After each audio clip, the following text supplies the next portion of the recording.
Yeah. Yeah. So I like, for me, okay, I actually do like an Indian curry. It has to be balanced with yogurt, which is something I can't eat because my tummy can't handle it because I can't take dairy. But Indian curries, anything that has that creamy balance to me is good. But also peanut, believe it or not, peanut butter. That's what's in like the Nigerian, I believe, and the peanuts is also in the Thai as well. And peanut itself, because of that creamy, like that fatty sweetness, is what really carries it to me. I love curries. But yeah, so I ate curry last night and I nearly died because it was so hot. Because I was like, give Mm. me curry. And they did. And I was all good. I was all down for that until I got to like the second helping because I was like, this is so good. It was Shanghai noodles. And I was like, holy cow, I'm going to die now. Because all of a sudden the curry hit. And you know, it's like when the ghost pepper kicks in, and you're like, I'm going to die. But I love curry so much. So Yes. Go if you ahead. lose me over here, it's because I ate curry. Okay, there we go. We'll Mm. blame it on the curry. And with that, we are live here Woo! for another Terran Tuesday, giving you a little backyard talk about curry and the many things we say when we're not live there. But we got a chatty chat going on here. We got Lily Fields joining us. Good to see you, Lily.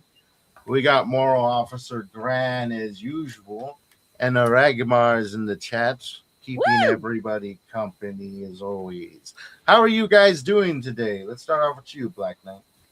Uh, well, what can I say? I today was a bit of a like a return to form. Some edits. Later, I made the cold soup, the Bulgarian cold soup tarator. Bar the walnuts because the walnuts are getting too expensive. So just the yogurt, the cucumbers, and dill, and some oil, and some secret spice. And of course, I continued my work on the eighth book. Doing like some of the advanced scenes for the beginning of the final act of the book. And later I went to Lily's second book. She gave me a copy of the draft, so I am uh, beta reading. No, I'm not beta reading. I'm Sigma reading, technically. So yeah, that's that. Awesome, awesome. We also got Kahuna joining us in the chat. Kahuna! Ooh, That's a good friend. Good to see you there, Kahuna. Now, RH Snow, you're on a bit of a vacation, are you not? Yes, it was our anniversary, and I got to go to. Okay, so we no matter what we do, there's always something going on over here, so we never get to go very far. But we're like, hey, it's our anniversary. Let's just. So we found a really cute place that was close by, and Chief actually went on a couple of calls, medical calls while we were on vacation in quotes. But it was still fun. It was just to be in a different place, and I got to feed some ducks. So ducks were like, and so okay, so these are little cabins, and they're out by the lake, and they're really cute. They're like little tiny houses. They don't really have a kitchen, but they had like a bed, and they were beautifully appointed. They had these really cushy like quilts that are super soft and fluffy. They were called parachute linens. I never heard of those before. But it's like soft, pillows and things like that. And so this is really like awesome. And then I open it up, and there's ducks out there, and I'm like, I want to feed the ducks. And so they had these like bed and breakfast things where you have like little bags of popcorn and snacks. And I Yeah, was like, I'm yeah. going to feed the ducks. And so I checked it out there. And at first, the ducks were suspicious. They did not accept me as among their peoples. But then they saw the popcorn. And then I went and stood on the deck and I beckoned to them. And then now they made me their queen. So when I went out at 2 a.m. to get a soda out of our, because they have these really fancy coolers that are outside that are like stainless Yeah. steel and they have ice in them. And so I went out to get a soda. And at 2 a.m., the ducks began to come to me. And right in the middle of the night, I'm standing out there in a white nightgown, and the ducks are coming to me, and I feel like some sort of like the queen of ducks. And they're like, wah, wah, wah, wah, wah, wah. And I said, wah, Oh, wah, wah, wow. wah, wah, wah. And it was so cool. And my people came to me, so now I am the queen of ducks, and I feel special. by the Ah, way, there you go. do you know how people call geese? How? Geese. Cobra chicken. Cobra chicken? Yes. Cobra Cobra chickens, huh? chicken. Because they hiss. They Oh hiss. yeah, yo, Ah. yo, They yeah. hiss. I used to have a goose, and he was so sweet, and then he like became mean when he got older, and he would hiss. He'd be like, "Sss," like that, and come at Nah, you. I guess because he nah, had, nah. because when we got him a girlfriend, he became evil. So, and he'd chase us around. They can, Oh, they can, and they will attack everyone. Oh yeah, Even lions and hippos, they will attack them. oh yeah, for real. very And interesting creature. even gorillas, they will attack gorillas. They will attack gorillas, and the gorillas will run away from them. It's insane. It's pretty abnormal, for most Yeah. creatures to see, something like a geese just run at you. Mm-hmm. I have heard of guard geese before. Oh yeah, they'll make all sorts of noise for you. They're awesome.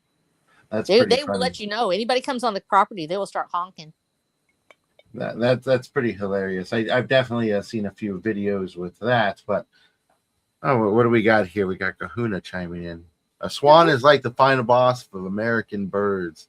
It is it is meaner than a goose and much larger. What is that? What was that?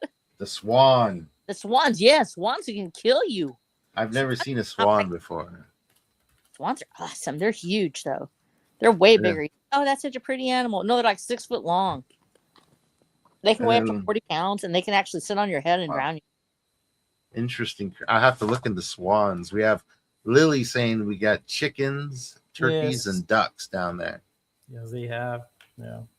Yep. And then confirming it, more Officer Grant, raised More beast back officer. in the day. I love No, you, yes. Greg. Yeah. There's a lot of great information there. That's for sure. But we have an interesting piece before us that we're going to dive into because this is about authors, authorial practices. And we got a lovely piece by our own Black Knight. And then we're going to start to add in a segment where we're going to go ahead and start reading stuff for you guys. So everybody get used to practicing your reading voice. I actually picked up a new book earlier today, and I was reading out loud the first couple pages for this, but I didn't want to read this out loud just yet because I wanted to kind of like dive in with everybody. So before you start reading it, it's just the first scene of my second Vault Your Adventure novel of the Province of Terran series, and it stars the Spacer character, Nordstone Farhand.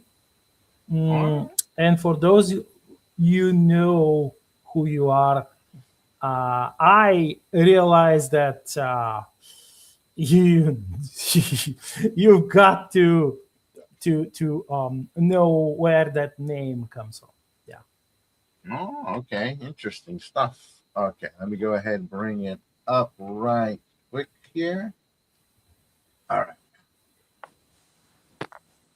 A tiny pebble, even by star system proportions, the gigantic rock which humans colonize and name Cav, loomed over a grand multitude of starships.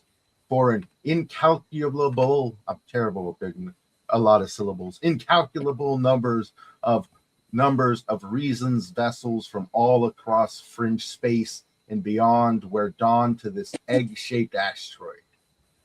Like a swarm of happy fireflies, the spacecraft flew in and around Cav. Those who crewed them eager to buy and sell goods or enjoy one of its many entertainment venues. Deep inside this terraformed asteroid, there was the famous bar Terran spacers called the Roundabout, or simply the Round.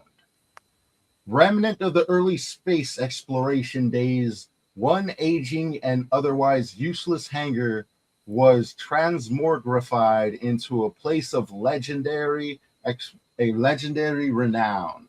In the beginning, only the intrepid Terran explorers and traders, the spacers, enjoyed this place.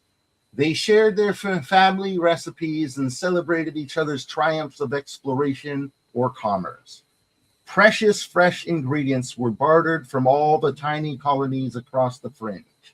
Meads, beers, wines, ciders swiftly followed after foods for those of heroic personalities and their crafty brothers in arms were in need of happy drink. Games, especially of the vintage Terran arcade type, soon populated the roundabout's entertainment floor.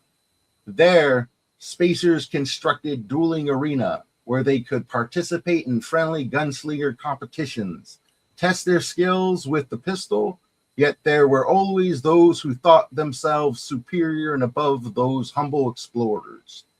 Beam or railgun bait, as those stupids were called, challenged spacers to deadly bouts since this arena was protected with powerful energy shields. Then there were the cozy rooms, which one old spacer built above the venue, ranging from grand luxurious suites with multiple flats to smell, to small yet rather comfy one-person rooms. No spacer left the round without at least snoozing for a star hour or two. Much better it was to recuperate after a long feast, then jump straight into the cockpit of one's exploratory vessel, eyes weary and head pounding.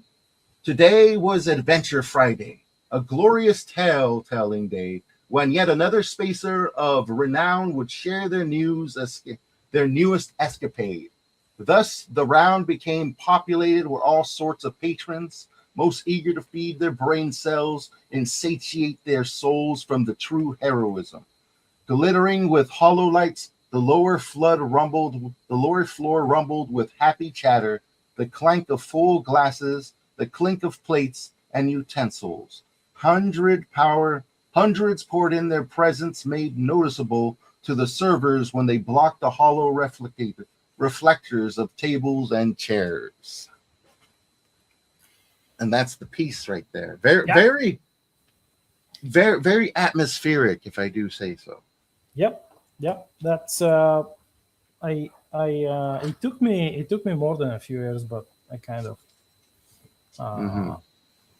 managed to use a lot of the old draft notes that they had. Like, I remember last time we talked about it. Yeah. And so I used them. I used I think 12 draft notes just for this scene alone. Oh, Really? right. Yeah, and one of them was it was maybe 18 years or maybe 17 years old, that draft note. And it was for this station, which they created this terraforming station, and they hollowed out an asteroid to do so. But the station was it failed in its purpose. The company that built it was managed by idiots, by greedy idiots, and they assumed that they could twist the arms of the colonists and say, yes, we will terraform your planet, but you'll pay you and your families and your children's children will pay us for decades, for their entire lives for this service. And nobody hired them, and they went under. So I used that because they hollowed out the asteroid, and I used that to create Cal, pretty much.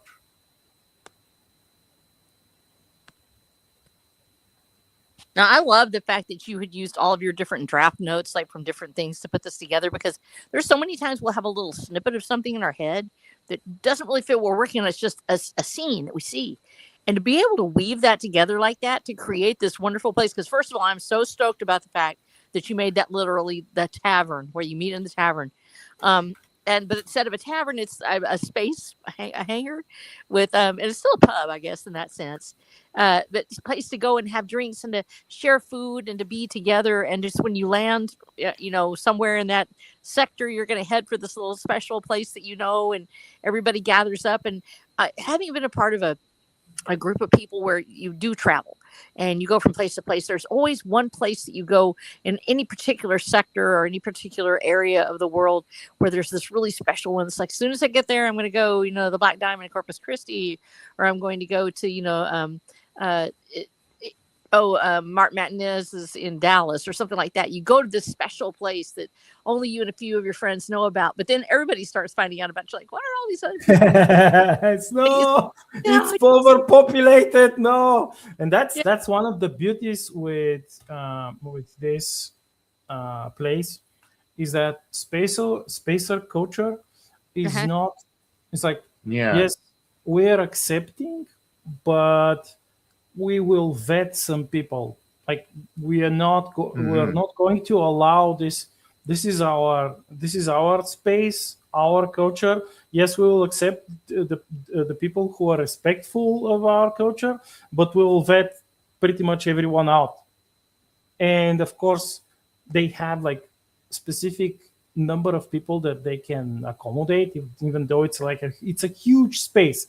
It's a hangar. It's a former hangar. They just made like floors in it, and the center place is like is a hole. It's a big hole, so Yeah. the upper floors can watch down, and this is where like the arena, the dueling arena is situated. On the second floor are most of the games, although on every floor there are like multiple tables, and the holo reflectors of the tables is like they work. They're not machinery. They're just these shapes that when light bends across and through them, it generates different shapes, other shapes. And when people sit on the chairs, the servers see that that specific table no longer has its lights above, like the shapes above it, and so they know that it's occupied. And this is like it's one of the original ideas behind the first bartender of this of the roundabout. So yeah, and the thing about the stories that they tell, the spacers, is they will never lie, but they will omit certain information from their stories, which could get untrained people who are not them, who are not in the business of exploration or deep space trading or deep space salvaging. They will not. It will not get them killed. So yeah, I don't know. All right. Now, you post down here because Kahuna said, "Y'all reading should have had me join. We may have him join next time because Yeah. we'll be reading a piece or trying to have a nice little segment where we read a piece from something Every week. we've all wrote. Yes, and What should we read next? I'll read next week. So what do you want me to read? we actually had you right. I wanted to shout out where people can catch the rest of this if they Oh, like yeah. what they heard. There's the Province of Terrans. You can read it at Yep. your Substack right here, Province of Terrans. Yep. On his Substack. So check it out, theblackknight.substack.com for Province of Terrans 2, if you like what you've heard today. And maybe next week we'll have Katuna do some reading for us. Ooh. Yes, but next week we'll read something from Snow's collections of writings. Ooh. So you have to find something you want to share with us. Oh no, I don't even know what to do. It could just be a little piece, a little something. from Maybe your written in the past. poetry, maybe like whatever you want. Yeah. Give Yeah, me I a was- page. I was- It's just the thing is that we decided last time we talked off stream. I think we decided that it should be like short. So just under a page or maybe a page. That was under a page. That was like 2/3 of the page. Oh yeah. Yeah. Yeah. I Yeah, think my, it's maybe 2 or 3 paragraphs. yeah, my Mhm. heart. Something like that. Yeah, my hardest thing for me is that I have to pick something that doesn't have a spoiler in it, and like usually, usually my big descriptive scenes are right before. This is a tell. So on a big descriptive scene usually precedes an action. because I like to set the scene for what's going on. And of course, sometimes there's dialogue that goes along with it, but a lot of times the turn of the page, so to speak, literally happens with scene setting. So I'll have this big scene come up, and if you see me in my books, that I'm telling you exactly what it looks like and how the grass smells and everything, it's because something important is fixing to take place. Doom. Yeah, Doom is coming. Doom. so beautiful. And Yeah, it's I like to sometimes I like to do the same thing. yeah, And many of my friends, like who better at my stuff, is like, but this scene, it's so cozy, it's so wholesome, so beautiful. Why are you start like why do you begin they do begin to shoot and blow shit out?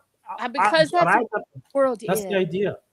That's the idea. That's what you. It's because you're invested. Now, this is the thing: when we're writing those scenes and we write something that's really cozy or warm, you're getting that bond with the character. It's not just, and this is what elevates good writers from great writers. I really believe. In character description, a lot of times we're trying to get them to look at the character, and a lot of times the first time we meet them, we're talking about their physical appearance, but it's how they interact with each other in a setting that's comfortable to them, uh, where they're actually talking to each other, and how it looks. It's not just a blank room with white walls. A great example of this actually is I believe it's in one of the Star Trek movies, where Captain Kirk is sitting with Spock and uh, Dr. McCoy, and all of them are around a campfire. And I can't remember exactly which one it is. So if you know which one it is, tell me. They're sitting around a campfire, and so many people didn't like it, loved I it. remember that they had like, I think they used like some special boots to float, and people were like, some people were like, yeah, why are they using this? They never use it again. I, Yeah. Well, that's a setup, you idiots. That's the idea. yeah, well, that's the thing is that they, uh, when Bill Shatner was talking about it later, he said they loved that scene. They wanted it written in because they wanted to just sit down and talk to each other. And the reason that it worked so well for me in the movie was because it reminds me of who the characters are. There's a warm it's not just a room, it's a campfire. You literally sitting in front of fire telling stories. Much like being in a pub where if there's drinks in front of you and food, it opens up something in the soul where we start talking. It's after you get finished eating, if you're hungry. Yeah. I have a tendency to yum yum yum all the way right through something, and then I talk afterwards. I'm just like yum, yum, yum, eat it, and then I talk. Nom, nom, nom, nom. This is I, the right sound. Nom, nom, nom. I know that's what it was last night. I had those Shanghai curry noodles. It was like the best thing ever. I nearly died afterwards because I was it was spicy, and it kicked in. Like I said, about it'll curry gets you about 15 minutes later. But it's not like eating it. And I was like, yum yum yum, it's so good. I didn't even talk for like 10 minutes. Just ate. It was just so good. But when people are usually sitting around a table, especially when you're sitting there with, even if you're a teetotaler like me, I have a soda or something, some sort of drink, and you start talking, and it's just you have a place to lean, and you're leaning forward, you're looking into each other's eyes. The focal point in the middle is what centers people, whether it's a table with drinks on it, or a campfire, or some sort of a religious object where they're sitting together. The leaning forward and talking follows this activity, this focal point, and it gives us a chance to describe something so intimate, and so at the same time it usually carries some sort of deep significance that allows the reader to join the conversation with those people. Whereas when there's action going on, the reader sometimes takes a little bit of a step back.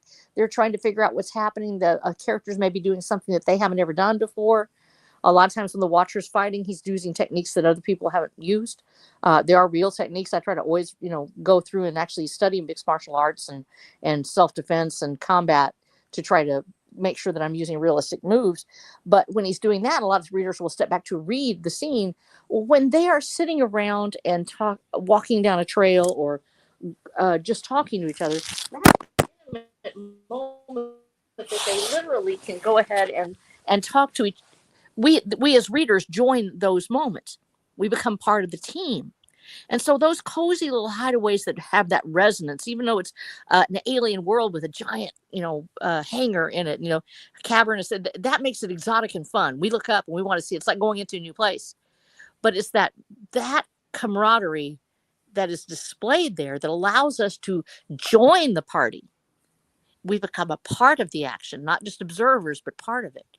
And that is what elevates that character development from just describing the character as, his eyes were blue and he carried himself with a jaunty air, to what he's saying in that room, the chance to actually reveal his character through his dialogue and his actions, how he holds his drink. I had a whole conversation that was centered around hash browns. Um, and they were so important because Watcher hadn't had hash browns in over 40 years. And he was waiting. They were being cooked in butter. And I went on about this thing. I think Morale Officer Graham may know.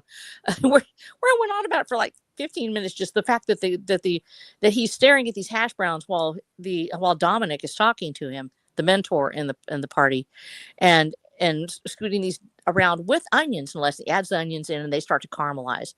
And the Watcher is so hungry, that's almost all he can think about. It takes over his whole mind nearly in this conversation and makes him vulnerable to suggestion that the other character is going to create for him. And so when we put our characters in that place where you can create hunger in your readers, you can actually make people hungry. You can create a sense of comfort and peace where they become relaxed. That bond between the reader and the author, where we're able to convey that not just emotion, but actual physical sensation, helps us bring the reader into our world, into our mind. They're part of the scene with us. And so I think that when you're setting up this scene with that gargantuan hangar, but it's this place of camaraderie and joy and everything like that, and the way you describe it so well, it really brought me into the scene, because I was able to be on a spaceship and get off at a port and go walk into this extraordinary place and hear the people talking and smell the food cooking. And that's extraordinary. Yeah, well, that was that was the goal. I'm happy that you liked it.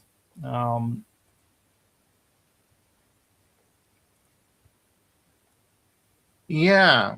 Anyways, tell me, what were some of the difficulties writing that piece? The issue there, the major issue was, and that's why I incorporated so many notes, so many draft notes. Yeah. I pulled probably some of my oldest notes because I wanted to be such not just a colorful scene, a colorful description, but I'm talking about the entire chapter, not just this the introductory scene, but to be able to convey as much of the Spacer's culture to the reader without force feeding it to them. And one of the issues was that had I used a different narrative style, it would have indeed felt heavy. But since the stage is set and this character, this almost larger than life character, Nordstone Firehand, who is famous, people know about him, people read about his adventures, people queue on lines to buy seats at the roundabout so they could actually listen to him in person telling his tales. This allowed me to find the balance. Of course, at some points you can feel that it's it's not a perfect balance, but it's quite good. So he is actually speaking, he's delivering the story himself. So he is the vessel of the story. He is the narrator, and that's why it was I managed to overcome this issue of giving people enough of the lore for the Spacers, and how they do things and why they don't do certain things and why they're so jovial and why they like their feasts before and after the adventure that they have survived, because in many cases they do not survive the adventure that Yeah. space claims them. The Hulk there that they're exploring claims them. Some pirate or whoever manages to catch them on their cargo run, and they kill them and they rob their cargo, or maybe the whatever it is that they are trying to like the anomaly that they are trying to chart on this like part of deadly space kills them. It's a number of things. So I was able to do that, to achieve that, only because I choose this specific style of narration. But it was a big problem. It was an issue. All right. Did because we spoke of poetry earlier today. Did any of your studies and or readings of poetry aid you in shaping that piece? Yes, the research into tanka and haiku, no, but especially tanka, helped me, and because spacers, they have their own specific style of poetry, which is the hope seeker style, which I Okay. actually wrote a few of them, and you can find them on my Substack. If you write hope seeker, you will see deliver hope, which is one of them. And give me a second. If you give me a second, I will Yeah. copy the Yeah, link. pull it up. Sounds good. Yeah. I know when I'm editing a piece, my first draft is usually very clunky, rough around the edges, and I spend at least a good 4 drafts on a short story going into it, because by the third draft, I think I got everything, but then sometimes when I look at it afterwards, I find a few things. Yeah, you here and always there. find a few things. You find It's a like, few things. it's inevitable. Yes, Yeah. yes. And sometimes, I leave them in there as almost this, like, I guess you'd just call it a mark of authenticity, because it was written by a human. Humans make mistakes. And in the age of AI, sometimes you got to find a way to sort of print that on the page and say, this was human made. Another way that I've been doing it is I'm sure you guys have actually used things like the I believe it's called the M dash. You guys probably use an M dash. Yeah. But what I've been purposely doing is, instead of using the traditional long form M dash, just like a nice long line there, I purposely use the double dash instead, because AI uses a lot of M dash, and people have been accused of using too much M dash for its AI. But AI does not use double dash, and double dash is basically an M dash. So there you go. I never used any one of those. I use the short dash, just bop and just The leave dash. it there. Yeah, I mostly just like Snow just mentioned, I use the short one. Yeah. But recently I've been like, well, why not use the long form M dash? Why not use it on like maybe once every few chapters, maybe? Yeah, that's how I used it. Yeah, dude, I love M dashes. I love semicolons. Semicolons are everywhere. Ellipses are my jam. Dot, because I have a tendency, especially with dialogue, I use it a lot because people are frequently interrupting each other, especially if there's action happening. Very rarely do you get to complete a sentence when somebody's shooting at you. You might get a very short, but so frequently there's that. So it's really, because I have to rotate between these. How do you break off a sentence where somebody's interrupted and not use it over again too much? It's really hard. Dots. What? Everywhere. Dots. It's inevitable. Yeah, I use the M dash for that one, or just a Yeah. basic dash for interruption, and M Uh-huh. dash usually when someone might start to get louder. Um, that's kind of what I lean towards. Or if it's like an action breaking the dialogue, I'll Hmm. like say if you're shooting a gun, I'll put a huge just space and then in complete capital letters what the sound effect is. Just like boom, interrupting the conversation. Yeah. Oh yeah. Yes. Yeah, but of course, first sort of establishing the scene you're in, so that way they can kind of understand. There'll be explosions or gunshots happening around them. You'll see that in one of my later pieces that I'm currently editing. It'll be released in a couple weeks. I've been We incorporating that Nice. more to sort of keep the tension going because the current piece I've been working on is a horror series, so it's ooh, trying to keep that tension laced in there appropriately. I like, I guess the best way I could say is I like experimenting with disruptions, disrupting our characters in one way or another. And this latest one's where I've been experimenting with just loud capitalized sound effects. Nice. Yeah, I think it'll work and pretty and well for a and having horror. your own for I think no, I think that Good. sounds fantastic. And the truth is that each author has their own formatting that they use. Oh, we're Mm-hmm. supposed to use formatting that Yeah. is accepted, let's put it this way, by publishers. Now, this is one of the wonderful things about not necessarily having. I started using like the right, left flush Can you margins, repeat that? everything. It was just every time there's a. So I used it all the same way that you would for nonfiction. There's I usually have a break between each paragraph. Yeah. So there's a space there. So it would be like left flush, space, left flush.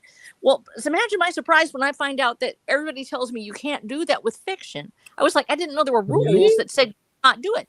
They want you to do an indent, paragraph, and then immediately there's no break. It's just another indent. But so a lot of it looks really different to me after I get it in that format from what I see it in my head, where it's literally a flush margin with spaces. And so the formatting looks kind of different to me. I would love to actually do it where I have it formatted the way that I've done it in my mind, because it's actually how I see it in my head is there's a space between each one. And within that formatting for fiction, there's no spacing. It's just all of it is single spacing the whole way. And so I've never done that before because everything I did was like, you know, double space with extra, breaks. And so Mm-hmm. I also like to do it when I'm doing, and I got this way just because I had so many characters, that anytime I'm doing dialogue, that there is, if somebody says something different, you'll never see me put two lines of dialogue in the same, from different characters in the same paragraph. It's always a separate paragraph for each line of Yeah. dialogue. Yeah. And that's so that because when you have 30 characters, or you have, there's one scene where I think the most I've had in one scene will be about 8 people. There's a scene in Caballeros del Camino where there's 8 people that are actually actively talking in a group. And instead of having to say so and so said, and this person said, and that person, Mm-hmm. not only that, but I didn't want it to be where there was multiple lines of dialogue in the same one. So it made it much easier for me to have the gap there, because that way I could have a gap. I can say what they're fiddling with. Also, I don't usually say he said, she said. We use instead where they're toying with an object of some kind. So Rose reached back and tucked a curl behind her ear. What do you think that the watcher means by this? She'll do Yeah. something and then make the statement. So in different paragraphs, it's much easier to do that than, or you can flow it. And sometimes I'll talk about what the next character's doing before I put a break, and then they have their line of dialogue, and then it goes forward. But the formatting is actually a big deal. What you're talking about, where you have lines or breaking lines, or you have the M dashes, and the way that that you have your characters speak to each other. Our readers get an idea about that as they start to read our books, and they get used to the way that we format. And I think that's a really important point, because when I was first trying to write for the Watcher of the Dam series, it's a minor spoiler, I guess, major spoiler maybe, that the Watcher can't talk. And the only time we hear him speaking is when we're seeing his thoughts. And so it's all done with italicized words. And so anytime it's italicized, it's a thought. So I can't. It's either a thought or it's a song. So as and italics means something very specific in my stories, and so I don't use them for emphasis. I use capitalization for emphasis when they're talking or making emphasizing a word. That's when we use italics. Otherwise, italics are almost always either the watcher's thoughts or another character's thoughts. It's an internal process. The italics will Mm, always mean internal. yes, yes. That's Yeah, that's that's good. that's for sure. I know, like for online publications, they do prefer breaks in between paragraphs. It Yeah, makes it seem less cluttered because a lot of people are reading on like cell phones and stuff. Mm-hmm, mm-hmm. that's So it. it I makes it nice, ordered. It's kind of ordered for modern day reading on digital devices. But I know what you Mhm. mean. I crack open a piece of fiction, and there's no breaks in between paragraphs. I know, and I'm like, why? Why are we doing this? I guess, I and so think all. it's because, like, most fictions are on the cheaper side of literature, and you save space that way. You print less pages that way if you don't have any mm-hmm. breaks. You Yep. can But save I'm the yourself a one lot of publishing. pages. I'm the one publishing it. I ought to be able to do what I want. But no, I'm like, I'll do yeah, so what I and want. I know I was like, I just want to do it this way. They're like, no, this is what happens with fiction. It goes this way, and I guess so. That's way. If somebody picked it up, they'd be like, oh, this is fiction. It's published in this format. It's just a flag that, and you're right. It would be for saving paper, I guess. Yeah, Um, though they do it because for fiction they also have their preferred book sizes and yeah, number of pages. So for all of it, it goes down to the format of the book size. Like, oh, it's fiction, it probably belongs in. It should be this sort of size, Hmm. so that way it fits nicely with the rest of the fiction section. Yep. But yeah, you're correct. I picked up a book from came in the mail today. It's been out of print since like the 80s. It's called we. Ooh. Ardon on Aros, about a guy named Ardon who finds himself on a new planet. Uh-huh. Um, haven't Mm. checked it out, but I flipped through it and there are no breaks between paragraphs. I That's know. this copy's from like 72, I think, And 1972. you're right about this. It probably has to do with the pulp fiction type works where they would Yeah. pulp because it was actually cheaper paper, which does break Yeah. down faster. I've got several pulps that I absolutely adore that are from Uh-huh. like the 1930s and 40s, and the paper is so brittle and yellow that you almost can't turn the pages anymore. Yeah. Anything that was used with groundwood pulp paper is going to Yeah. degrade within a matter of decades, and so that's why I'm trying to avoid it with mine. But at the same time, that was so they could save money. So you could sell a Mhm. dime store novel. Literally, you could sell it for a dime. And so Yeah. they crammed as many words as possible. I think it's like an 8-point font on a lot of them for the pulp fiction. Is Hmm. either eight? I don't think it's 12. I think Mm. it's actually eight or because and the worst part is I say so y'all already know I'm having trouble with my eyesight. I've been having trouble with my eyesight, so I'm already not half blind. I'm not legally blind in any respect, but I have a lot of vision Hmm. issues, especially now that I've had my stroke. So I write in a 24-point font. Well, imagine how terrified my beta readers are when they get a piece of my work and it has like 800 pages. And I'm like, no, if you shrink it to 12-point font, it's literally like maybe 380 pages or something, which is Hmm. tiny, but it's a lot better.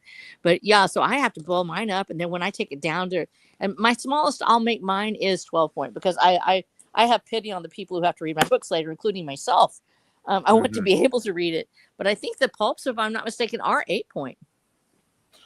Possibly, definitely on the smaller side, not the largest of texts. That's for sure. Yep. Um, but it's one of those things. It's a little archaic. There's no, I guess if you're going to publish physical copy, it makes sense. You want to save some pages there. But besides that, I think for online publications, most authors I see use breaks for their paragraphs and things of that nature. You see plenty of them on a lot of popular online publications as well. So that does seem to be one of the more archaic things that's stuck around. Yeah. That's cool. I've never actually gotten a chance to talk about that. Like Hmm. when you're conveying thought, Do you guys actually make it different in your, like, on your fonts and italics or anything like that? Or you just say he thought to himself? It depends. Well, for some characters, yes, I use italics. I maybe like bold, use like a different shrift. Uh-huh. And especially in this novel, the Province of Terence 2, the story about Northstone Farhand, there is a character who speaks differently because he spent his entire life with a slave brain chip, and he does not express himself like in a normal way. Although he knows the language, he knows like the French space lingua franca, he knows it, but he cannot express himself in this way. It's like in a normal way. He speaks in like very short, almost like computer-like statements, and I use a different shrift for him. Uh-huh. But generally, I either like do use like bolden italics for the thoughts. And in some cases, I just said, yeah, he thought to himself or herself or whatever. Like this is, depends. Yeah, usually Yeah. I'll do it if I have like so if the watcher is thinking, because that was the only way we could talk to him for a long time. The only way we would hear anything he said was what he was thinking to himself. And the hard part is nobody else can hear him. So it's only us. The reader is the only one who knows, other than the watcher, what he's thinking. And making that as a reveal in the first book was actually kind of fun, because a lot of people didn't realize he really couldn't speak until we get to that point. They just think everybody hates him or something. They don't know why it's not, talking to him. But when we get past that point, then we say, okay, how do you do it when it's another character thinking? So usually I'll set it up with a flashback. If they're thinking, there's only a couple of flashbacks that really occur in the book. I can think of one's in Six Gun Shiva, another one's in Lone Star Libre, and it's to establish former actions. If the character is actually thinking of it and we enter their mind, we use the italics. That's their inner voice speaking. If it's a dream, it'll be all in italics, because that you're hearing it in their head. But if they're thinking to themselves and they're working through it, and it's like a dialogue and they have the tags on there, then I will leave it in regular font, because it's just one thing muttering to himself, this way or that way, where other people are interacting it or can see it. So it gets to be really complicated too, because also the watcher, because he's talking through an assistive device, I had to figure out a way to show that he's talking through the assistive device. And so I actually ended up using, when he first starts, he has to hook into the machine, and we start off with bolded fonts.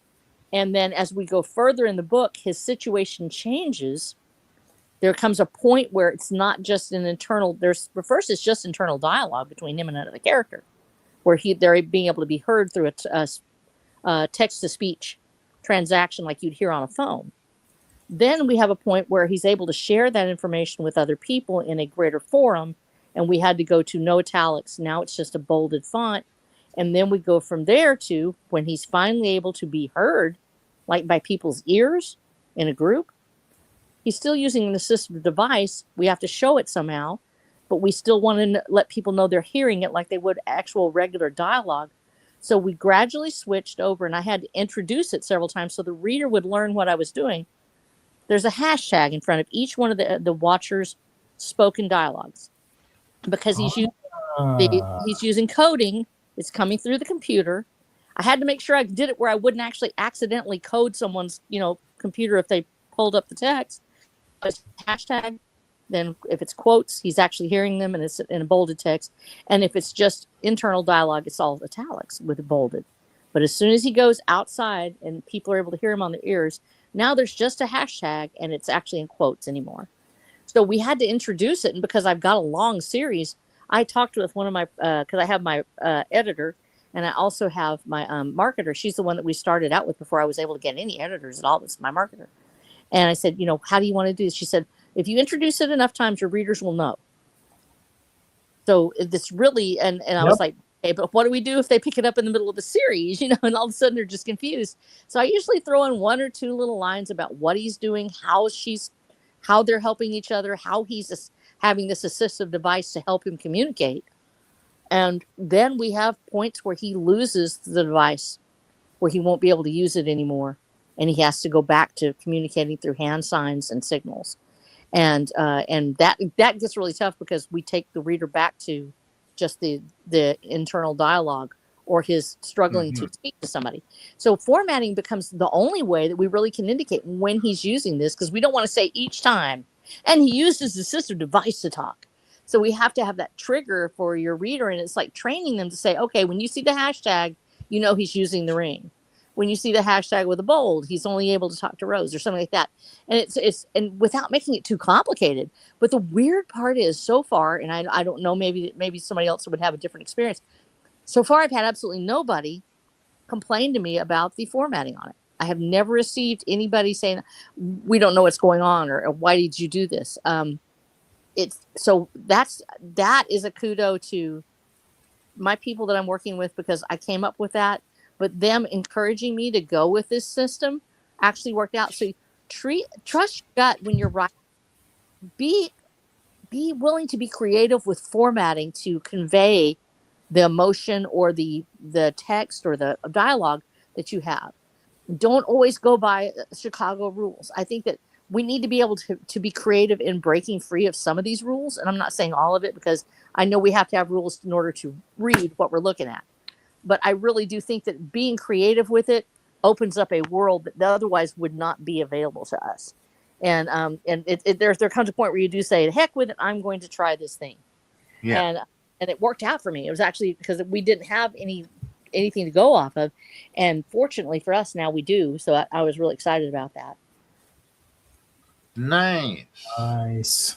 Yeah, one aspect that I borrowed from the Dune books for my latest short story series to convey information where it otherwise wouldn't be, because in my world, vampires are known about already.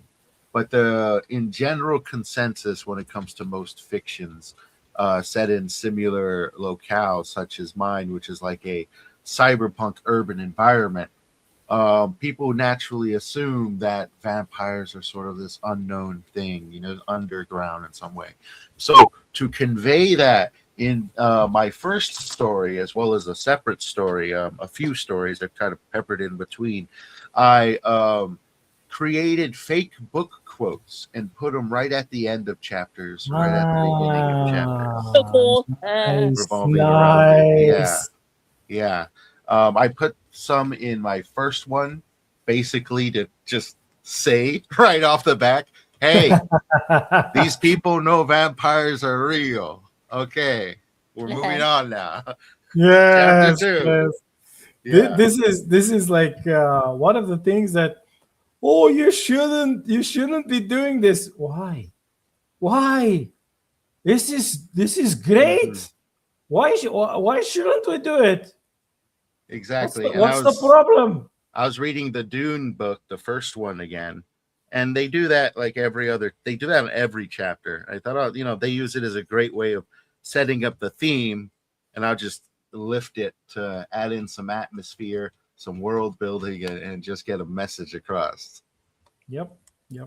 That's good. That's good. Yeah. So that's one thing I've borrowed and added into my repertoire there. So hopefully that reads well. The first one's already out, so Oh yes. Oh yes. yeah.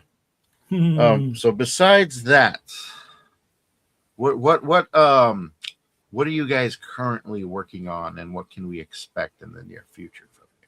Because Snow, I know you've been working on your book for a while there. Do we got an official release date? Not yet. Don't you dare ask me about the release dates, please. No. I've got This is the bane of Yeah, I know. It's like, well, first of all, having had the stroke slow me down just a little bit here, but I've got it's out for edit, and what we're doing, waiting for the edit to come back. It's not copy edit; it's actually the first developmental edit. This has been done This is my writing. You were talking about writing style. So my writing style is a little different. That I actually will try to put out almost a finished product. And unless there is something really problematic, usually the problematic part comes with too many characters. We've got too many threads going on.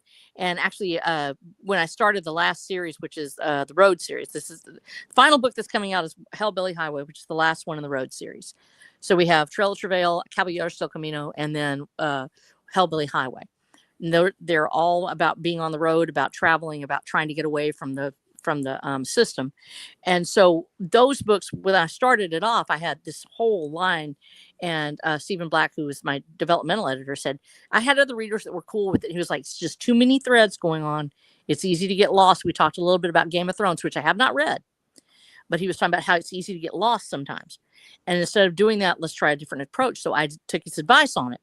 And so I went ahead and I pulled out some scenes where there was a particular group that we were working with, and I put them in the future. And I'm actually working on that book right now, which is Labyrinths of Legion.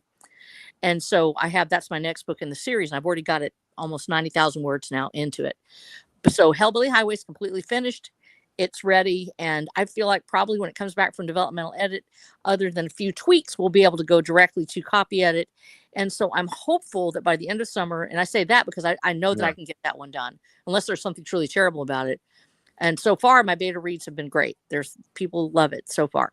And so I'm really happy with that. So probably once I get it back, it's just sending it back out for a couple of tweaks, copy edit. And then the biggest thing is, can I do the illustrations? And I know my illustrations are, it depends. Some people love. Don't you dare. Don't you dare. Well, some people are okay with them, and then other people are like, yeah, you're all right. I'm like, that's fine. I'm an author, illustrator. I can do that. Because there's some characters I want no doubt about what they look like. They have a particular look, and I did it for me. I don't know if I can illustrate right now. I have not tried illustrating since I had my stroke.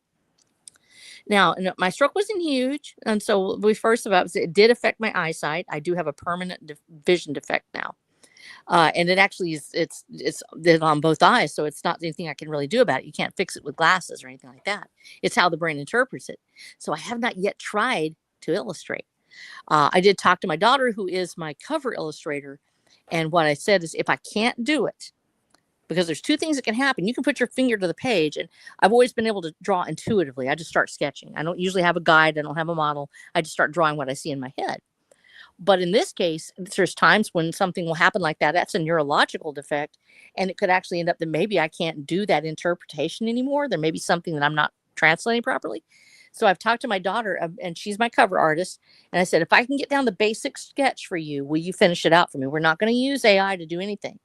We're going to go to another artist instead. And I will make the initial sketch, and then she will finish it if I can't.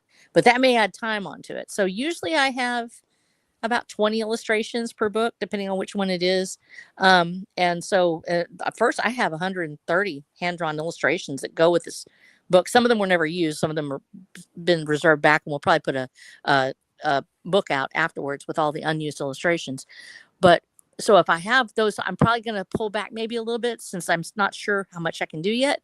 So maybe I'll do 10 to 15 illustrations for this book, and that will take me about 1 month. I usually do all the illustrations, like one after the other, just boom, boom, boom. That's all I do. When I do my illustrations, I stop reading my other book works. I usually won't write. I don't do anything like that. All I do is concentrate on the book. I start reading my own book, and then I go in and I illustrate what I see in my head. And so that'll take about a month. So I think that I will be able to say that by the end of summer that we will have this book out, and it'll be ready to roll. And then actually, because Labyrinths of Legion is so close to being done, we'll probably have another book come out within the next 6 to 8 months. So we'll have 2 of them in 1 year, probably. And I've done that before, where I've had several released back to back. And so that's going to be my big, thing is getting that home stretch, because getting these books out and getting them done is a major life goal for me. And I'm going to be honest, haven't had the stroke, and maybe realize, you don't always get a second chance. And I'm confident, in God giving me the ability to do it. I've already got my arc written out pretty, big. Big. Like it's 90,000 words. It's the arc itself for the whole series. And with a 12-book series, there are now 3 books left: Labyrinths of Legion, Arena d'Amor, Arena d'Amor, and then the last one, which is Viva la Vida. And so we have those 3 that are on the tap. I've already got the first book of that last series done. I'm probably going to blow through the whole series, do them all at once, write it all out where it's all connected so the continuity is there, and then release Labyrinths of Legion, and then probably will release the last 2 books within this next year. So the entire 12-book series will have been finished in 5 years. I believe 6 years. Oh, okay. Nice. Dude, I know it's like, but like I said, so that's actually a big deal from release time in 2021 all the way through, I think 2026. That's my goal, is at the end of 2026 or 2027 that we will have that done, and that will allow us to say, yeah, we got it done in 5, 6 years, 2 books basically a year, which is wow, that's a lot. Yeah, but on the other hand, if I can keep that quality, that's what I'm looking for, is keeping it, and most of my beta readers have read the entire series from start to finish. They know the characters intimately. They've been there since the beginning of the journey. And if any of y'all want to be a beta reader, let me know, because I've got this last series coming up, and I'm going to rely heavily on my beta readers, because that's going to be really important. Usually when I give my betas out, they're already pretty much what I consider to be a finished product. I usually nice. Big changes. I have the beta reader out to say, how do you feel about this? Is there something you need that would clarify? Usually what I'm looking for is, does it make sense to you? How do you feel about this thing? Where do you think it's going next? Because the arc is so finished. And the other thing I did, in addition to getting my artist set up, and I've told y'all this before, because of that, I'm sometimes considered medically fragile. Boo. But so I'm a China. Come on. Pretty. I'm just looking at me, just sitting over here, just waiting to do something stupid. But so I actually do. I said I've had my son actually as the one who has been chosen to finish out the series, but the arc is so complete. There are entire scenes that have already pretty much been written. So that's just, it's having somebody that knows how to finish it out, that knows, and he's actually been involved in the book since the beginning. He's have him credited in each book as helping to develop the world. So he's very, very intimate with all of that. So I've got it set up. So no matter what happens to me, guys, it's going to get done. It's just me. I want to be the one to write it. I actually do want to be the one to finish those last statements. And I'm going to need therapy. I'm going to need therapy for a year, y'all, because letting go of these characters, I think, is going to be a traumatic experience for me. It's like letting go of a family. They've been in my life now all this time. The concept's been with me since 2018. Having these people in my life, in my heart, where I actually wake up from dreams about them. Oh, boy. They become so real to me. And we all know that that's the path to crazy. It's like, you've already seen it. Somebody's got to write a story about that. So now that I have these characters alive in me, and having to let go of them at the end of this series, even though some of them are going to live on and they're going to go and do great things, that will be the end of the series for me. Although it may turn into an open world TTRPG, which I've already been in discussions with a couple of people. Like I said, Blaine Pardo was really excited about the idea that this could make a fantastic open world tabletop gaming. And I agree. I would love to see that. I've had some other people that said they might actually be interested in helping develop it. And I'm not a game designer. I would definitely bring in somebody for that part to create a system for it. And we would just do it just for fun, just because I would love to see that happen. So that would be how the series lives on. But me saying goodbye to the characters to where they are a part of my waking and dreaming, and I'm coming up with this next part. And like I said, I know how it ends. I already know exactly how it ends. And it's just getting to that place. And I've already told myself, I'm not writing that scene in advance. My last pen to the pen, and I actually probably will use paper and pen for this, because it much to me, because I started out with paper and pen. And so the last scene is going to be written in paper and pen, and I will transcribe it over. And either I may have to do it on my iPad and write it down, but it's going to be handwritten. And when I write it, that last period of the last statement is going to be my last interaction with the book, because it's going to be so emotional for me that I am not going to, it will be something that will literally probably make me I'm going to need to go on a retreat to make my break with these people. And it's going to be saying goodbye to these people. And so that's become so important to me. And for a lot of my readers, I've said that Katie Room was talking about this today on her thread, where she was talking about, and you saw that, James, about word of mouth. And I was talking about how my readers are my marketers. Because we made the decision early on that we weren't going to market the series until we were finished with it, because of everybody got so burned by Game of Thrones. And because it's a continuous story from start to finish, it's not each one is a brand new story with the same characters. It is the Mm-hmm. continuous story moving forward through 12 books. And because it was that epic, great American novel kind of thing, we decided we weren't going to really market it. We wanted people to, that we have a complete backlog. We have the last book will come out, and then we'll actually start to market it. And so that's, that was a decision on our part. Well, my readers are the ones who put the word of mouth out. Everything that's ever been read by anybody, it was done by readers who either picked it up, knew me at first. A lot of them were other indie authors who made all the difference. Royce's Discord, Gilded, was actually a huge factor in me having readers. Most of my readers at the very, very beginning were just people that knew me. And then I had people come in from Royce's thing. And then we had more and more where Katie Room came up. Katie, I didn't know Katie, but she ended up picking up the book. And I had early Blaine Pardoe being the other one, John Douglas. When they picked it up, well, now John all of a sudden is like big news. He's an influencer now. He actually, is out there and starting to really rock it up. And he was a major influence because then he introduced it to Blaine Pardoe. It was all word of mouth. And having that word of mouth made the difference for me. We haven't had, I think I had like one Instagram I tried one time, and I was like, I don't know what I'm doing. And I just, here's $30, please do something for me. Then we'll see. But my readers are the ones who actually shared it. They are the ones who did this for me. And so I've said before, this is the world's longest beta read. So since we haven't marketed or done anything, basically it's everybody who's reading the book. It's like, y'all are on this journey with me. We're all going to get there together. And it's the world's longest beta read because they're the ones who have done it for me.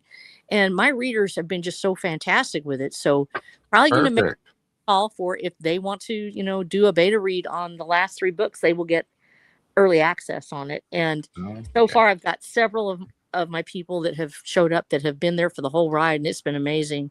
And Officer Grant is one of those. She's just amazing to me, and I love you. Morale, Officer Grant, I love you.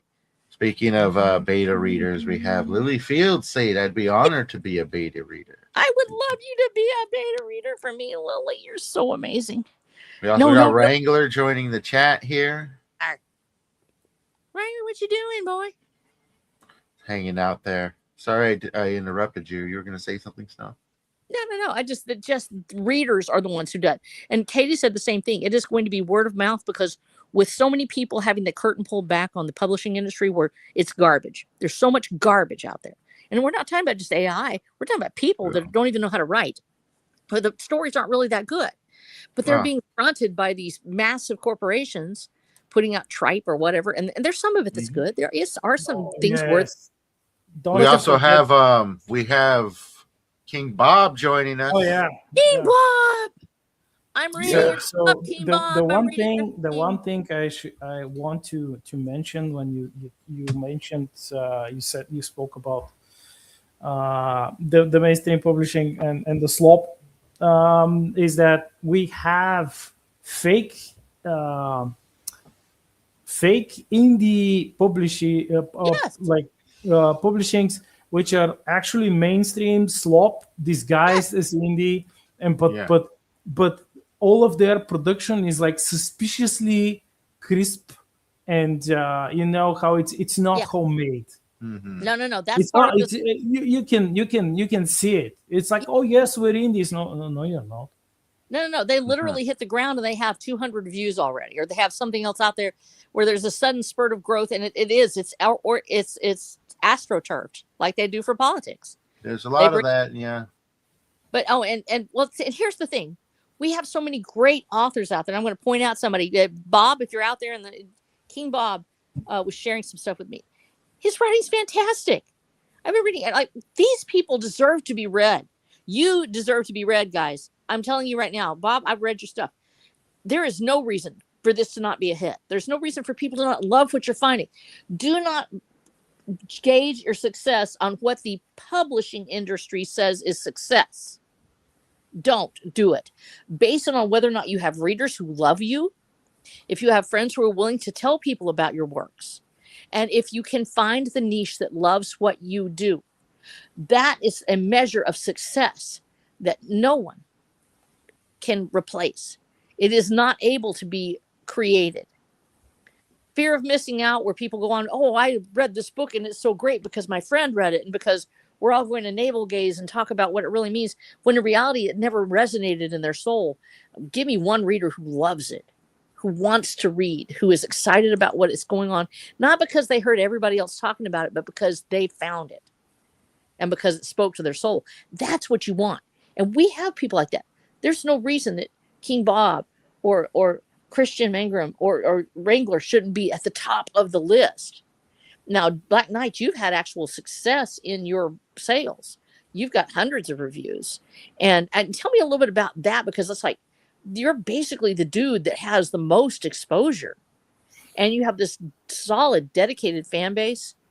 And it's most of yours was word of mouth too, was it not? Oh yes, yes, all of it was word of mouth. Practically all of it. Well, in my case, I lost. I think I spoke about it like early on. There was some issues, quote unquote issues, and you saw a few of the very early reviews, which were actually like at that time there was like a wave of new indies. I was one of them. I had no backing, nobody knew me at all. I didn't have any social media clout or like a channel or on YouTube with thousands of subscribers or anything. I was just like, I just popped out of the ground as like a mushroom after rainfall. So pretty much I had nothing. And there was some people who offered to give me pay us, and we'll write you like stellar reviews. And I said, well, I have no money. I can't pay you. Oh, you're lying. You're just like, yes, we'll bury you. And there was like, I think one single review, which still remains there. It's a quote unquote review like from this period. But I actually, thanks to my Minds page and the actual readers and beta readers that I discovered there, and they found me, and their help, it was 120% word of mouth. Everything was word of mouth. I still don't have money for advertisement. Everything is like, even most of my covers, excluding those made by Neutron Bore, they're fan made covers. My readers made the covers. That's how Nice. that's how homegrown this operation over here is. And people actually got my books for their grandkids, for their husbands, their wives, they for their kids. They gifted them to their family members. It's like all of this homegrown stuff. This is all that it is, and probably this is all that it's going to be. And I just hope that I can complete the series. I'm at like the ending part of like the third act of the eighth book, Oh yeah. which is probably one of the hardest book to write. Really? Yes, because it ties in a lot of the crew's plot lines, including wrapping up like the massive Asgardian arc. And it was one of the hardest things to actually draft and write. The ninth book is going to be easy, and a lot of my readers know that because they've better read my books early on, and we talked about, and they asked me, "Oh, what is this going to lead to? Like, what about the Tazarans, like the main one of the main villains in the series. What's going to happen to them? Like they have their own fans. Like the bad guys, they have their own fans. Yeah. So the ninth book will be devoted to the main villain, Lord Umasa, and his co-villain, Grand General Medal, who was once an alcoholic, whom he found in one of the bars on one of their bases and decided to use as a scapegoat in case he failed. Lord Tomasa. In case Lord Tomasa failed, he decided, yes, I'm just going to bring this dude who already failed, and that's why he's drowning in alcohol. I'm going to use him as a scapegoat. But things did not turn out like that, and now the ninth book will be quite easy to write, maybe because it's like I have a lot of draft notes and different prepared materials for it, and it's not going to take me long. But the 10th book is probably going to take me quite a long, maybe, I don't know. I hope that it will take me just a year. Well, We'll see. actually, believe it or not, 1 to 2 years is about what you really need for most of them. Yeah. It takes that long just to write down the scenes and then to go back through it, digest it, to say, oh, this is what I really said. There's this one thing I want to put in here. I think longer is better. I try not to crank them out, but I've started looking at mine is that if I'm writing, for instance, the last series, the whole series is the book. And I just write it all at the same time and then divide it in little pieces. Yeah. Nice. With that said, we are approaching the half-hour mark. So why don't we go ahead and tell the folks where they can pick up some of your stuff? Why don't we start off with you, Black Knight? Well, you can go to my Substack if you like to read the newest stuff, which I think I already posted a few links in the chat. But otherwise, it's Substack, theblacknight.com. Or you can, if you want to support me, you can go to Amazon. You can buy all of the so far published Star Shatter books in the Star Shatter series. You can grab one of the fantasy books that I have, which is Lord of Bones, or you could buy the story collections, A Mandate of Sword and Railgun and the Blood of Tyrants. It's Sweet. It's available. It's available, folks. Go check that out. All right, R.H. Snow, passing it on to you. Where can people find your stuff? Woo! You can find me at watcherthedam.com, where I have links to my books on Amazon. And of course, also, I believe you can get them through the site if you like. But go ahead and go to Amazon. You can get it. I try to make them as affordable as possible. So if you want the paperbacks, we've got them. Or you can get them from your electronic devices if you like that. But we want to make sure you have a good copy of it, because I just tried to go up to Kindle today and get a fellow author's book. And it told me that I already had too many books and I had to put one back if I wanted to get one. And I'm like, no, y'all get wrecked. I'm going to go buy some books. But yeah, I'm pretty hacked off about that. So we're going to try to find a way to go ahead and make our electronic copies available for you on our website. So that way I can just send them to you in EPUB if you need it. And maybe we'll be able to still plug them in. If not, I'll give them to you in a PDF. So we're going to make sure you have your electronic copies if that's what you want, because everybody deserves to have a book they can keep and love forever. You can find me at watcherthedamned.com or on X under @watcherdamned as my handle. Sounds good. All right, everybody. Thank you all for joining us. If you want to check out my new short story series, you can find it at worldwithoutendlore.substack.com, where actually Bob here, King Bob in the chat, says he can't pick up any of his stuff. You can pick up some of my stuff, and he's edited it, so you can see a bit of his work as well. He helped clean up a lot of stuff. So check out this new free short story series at worldwithoutendlore.substack.com. I'll be releasing a new issue or episode every single week until its completion. It's going to run for about 2 months, about an 8-issue installment. Check that out, worldwithoutendlore.substack.com. But with that, folks, we are out of here. Have yourself a good rest of your day.